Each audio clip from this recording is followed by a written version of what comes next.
Dan Johnson arrived in Lincoln in 2000 and instantly put a charge into Husker baseball. He helped lead the Huskers to their first College World Series appearance, but what he remembers most fondly, it had to have been when we won the Super Regional at Buck Belzer, and we all ran around the field. You know, to see how they're putting that many people in the stands. DJ learned a lot of important lessons at Nebraska, but one in particular stands out among the rest. I'd say the patience that I learned there when I'm at the plate, you know, taking the pitches, trying to get to a pitch that I can do something with. The fact that Dan achieved his lifelong dream of playing in the major leagues comes as really no surprise to him. He always knew he'd end up in the show. I always said that when I was little, that this is what I wanted to do. You know, even when the teachers were like, "Well, what else would you want to do?" You know, I'd always stick with, "I want to be a baseball player." And that's all worked out quite well, but it hasn't come easy. Oh, it's a lot of work. You know, it's nothing's handed to you in this game. It's one of those things you just got to keep going out and do what you do, and then when the break comes, you got to jump on it. And a low throw to Johnson, and Johnson made a very nice pickup. And when it comes to his favorite part about being a pro, probably the travel's the best part of it. You know, like coming from the minor leagues, you'll leave at like 3 in the morning for a bus trip. But in here, you know, after the game, you fly to wherever you're going. A big league luxury for a guy that never stopped dreaming. In Kansas City, I'm Lance Schwartz, 1011 Sports.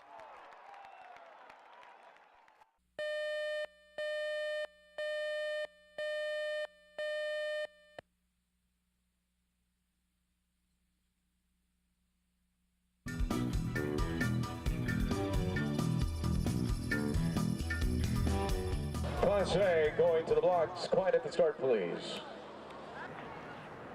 Set.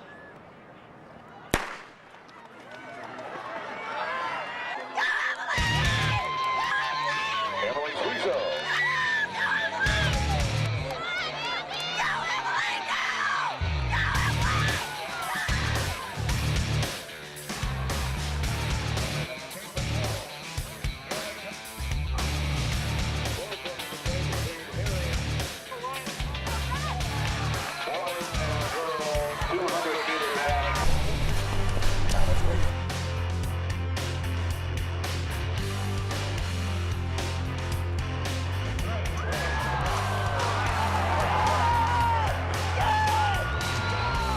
Inside her is Riley.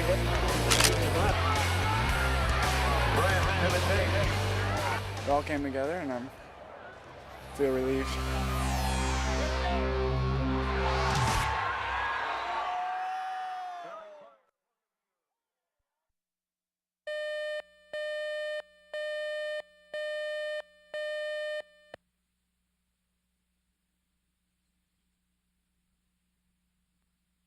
"133 years ago, Claudius Jones came to Nebraska and founded the Cattle National Bank.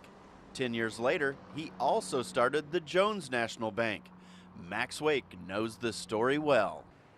The banks do have some common historical connection. Claudius Jones actually started both banks. Of course, now we are independent and our competitors. A healthy competition that helps the community too. Ryan Seaman runs the Cattle National Bank. There are a lot of customers in town that have taken advantage of banking with both institutions, and I think that spirit of competitiveness between the two locally owned organizations benefits the customer as well as the community.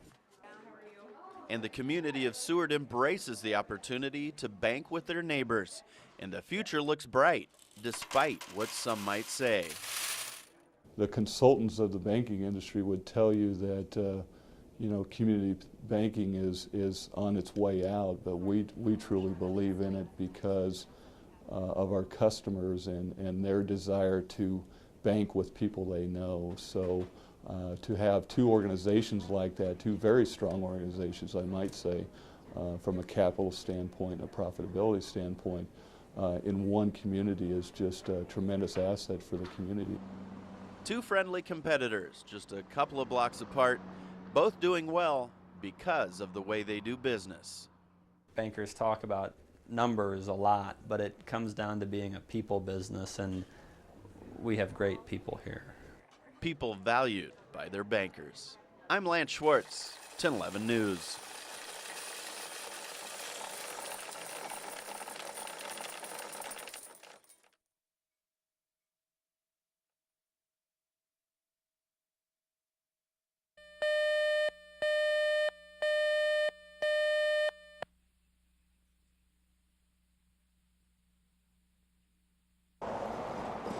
At first glance, it looks a lot like just about any other house along Seward Street. Most people in town don't even know what we do. I'm just the goofy guy with the big walleye stickers on my truck. But inside Al Patterson's house is a fisherman's fantasy.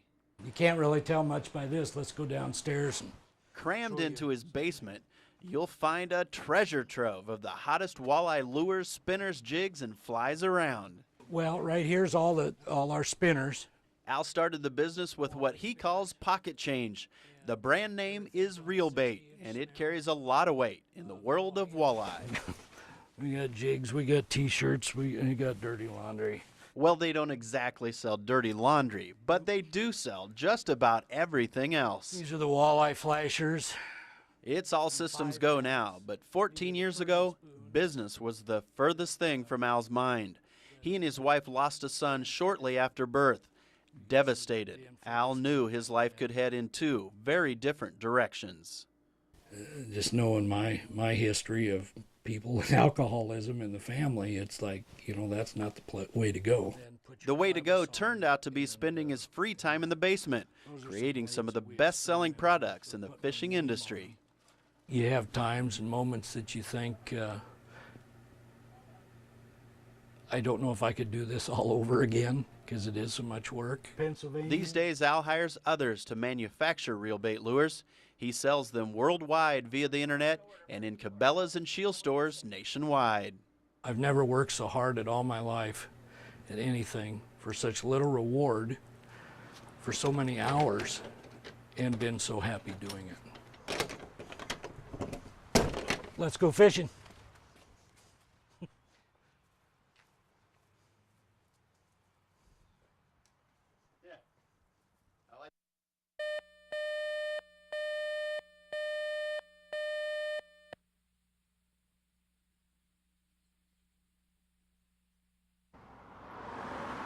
This hospital has been serving the Seward County area for more than 56 years.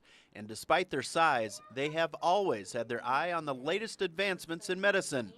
Big city technology, hometown care. Usually in smaller towns, you may not necessarily get all the high tech that you'd get in the bigger city. But we are working hard to kind of keep pace and offer, everything here that you could get in Lincoln. When the leaders of the hospital started planning for the expansion 4 years ago, one of the main objectives was focusing on patient comfort and privacy.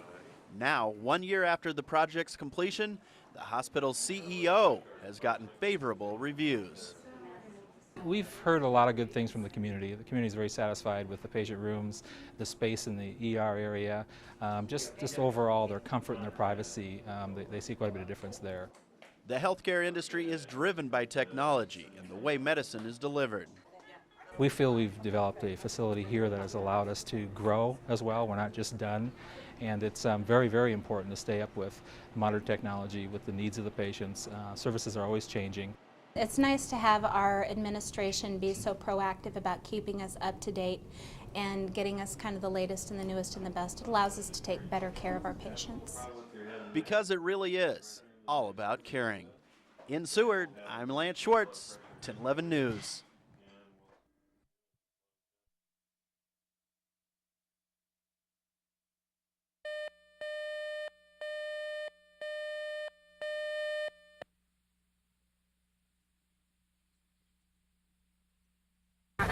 So good landing, by the way. Oh, yeah. Greg Whistler knows his way around a tarmac. If he's not tuning up a plane, he's probably tending to one of the many duties he and his wife Terry share as co-managers of the airport. Tim will be right back. But one of his favorite aeronautical pastimes includes a little elbow grease. We typically repair or refurbish one airplane a year, usually an older airplane. We specialize in fabric-covered airplanes. airplanes that were made in the 30s, 40s, 50s. In this hangar, refurbishing planes is a Whistler family tradition. I love it. Greg's daughter Jamie doesn't mind the work. Just spending time with the family, getting to do things other kids don't. An amazing attitude, considering all of the labor that's involved. We'll bring those airplanes in, disassemble them, take all the control surfaces off, the engine. We'll recover everything with the new materials, paint them, reassemble them, new interiors, new windows, overhaul the engines, whatever's necessary, and whatever the customer wants. Let's back it up just a little bit. And what the customer usually wants is not having to buy a new plane. They probably start off in the $150,000 to $175,000 range for a new airplane. Just another reason why making an old classic new again is so darn satisfying. There's always a challenge.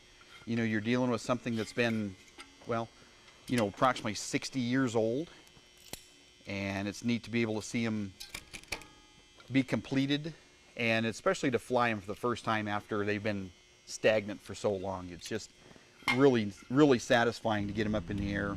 Up in the air, that's where this Whistler business venture continues to fly high.